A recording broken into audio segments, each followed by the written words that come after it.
Okay, well, first off, I want to say that this video blog caused me more stress this weekend than I've felt this entire year. I tried to use the Premiere tool that I downloaded and even watched some tutorial videos for how to use it, but I ended up even more confused than when I started. If I'm being completely honest, there were some tears of frustration because I'm so technologically challenged. It took a while, but I finally downloaded a movie maker that seemed a lot less complicated to use.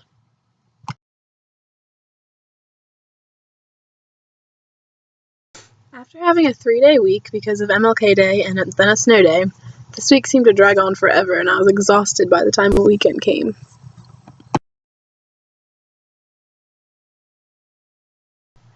Although with this blog and our other research project, as well as several other exams that I have coming up in all my other classes, this weekend wasn't as relaxing as I would have liked. My roommate and I spent most of our weekend just sitting in our dorm room studying and doing homework.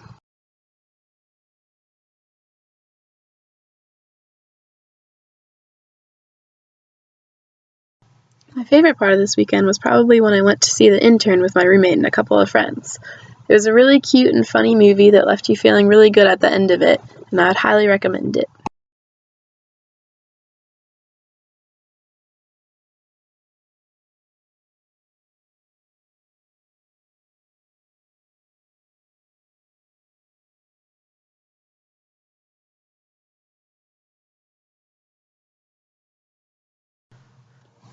In class last week, we talked about the strengths and weaknesses of rhetoric in comics. I decided to analyze this Calvin and Hobbes comic about war. One of the things we discussed was how a strength of comics is that they're able to show you a visual representation of what's going on. In this comic, Calvin and Hobbes are playing war using dart guns. The game only lasts a few seconds, however, because as soon as they start, they are both hit with a dart, which means they're both dead.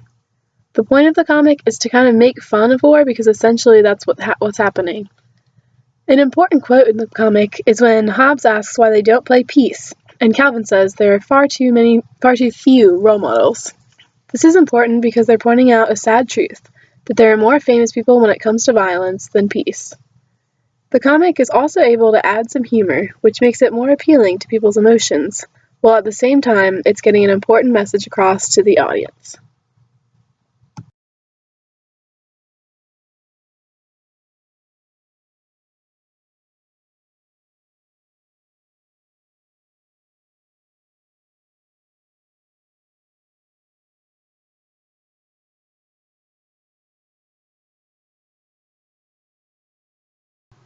In this comic, visual rhetoric is the most important feature.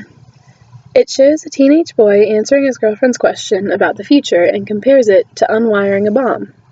It's able to visualize that in his head, Jeremy is working very hard to make sure he says the right thing so his girlfriend won't be mad. And it shows that from his point of view, trying to figure out what to say is as stressful as cutting the wires on the bomb. The visuals in this comic are extremely important because without the picture of him cutting the wires of the bomb, we wouldn't get that he sees it as that difficult.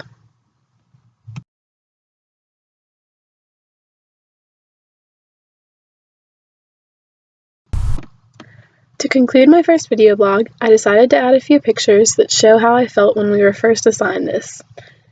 Finally, I added a few photos that show how I feel now that it's finally over.